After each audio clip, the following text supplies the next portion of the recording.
Hoito päädyttiin tekemään Invisalign oikomishoidolla. Näin saatiin hampaat oikeaan järjestykseen ja purento tasapainoon. Mulla oli luonnostaan aika sirot ja pienet hampaat, joten mä halusin mun hampaisiin lisää pituutta sekä hymyyn lisää volyymia. Hoidossa oli erityistä se, että me pystyimme tässä tapauksessa valmistamaan hammaslaminaatit täysin hiomattomien hampaiden päälle. Mulla oli myös tosi tärkeää se, että mun omia hampaita ei hiota ollenkaan.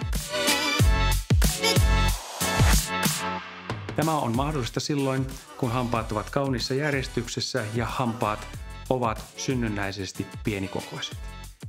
Mä halusin nimenomaan Hannun vastaanotolle, koska mä olin todella vaikuttunut Hannun kansainvälisestä koulutustaustasta sekä hänellä oli todella vankka kokemus Invisalign-hoitojen tekemisestä. Invisalign-hoito sujui tosi hyvin. Mä totuin niihin kalvoihin todella nopeasti ja muutaman päivän päästä mä en enää huomannut niitä suussa. Hammaslaminaattien valmistamisessa tulee näkyä ammattilaisen intohimo estetiikkaa ja kauneutta kohtaan. Me emme ole valmiita tekemään minkäänlaisia kompromisseja. Mä halusin, että Hannu tekee mun laminaatit, koska mulla oli tosi tärkeää, että ne tehdään tosi huolellisesti ja laadusta ei tingitä. Hoito lähti käyntiin konsultaatiokäynnillä, jossa yhdessä Hannun kanssa kartettiin mulle eri hoitovaihtoehtoja.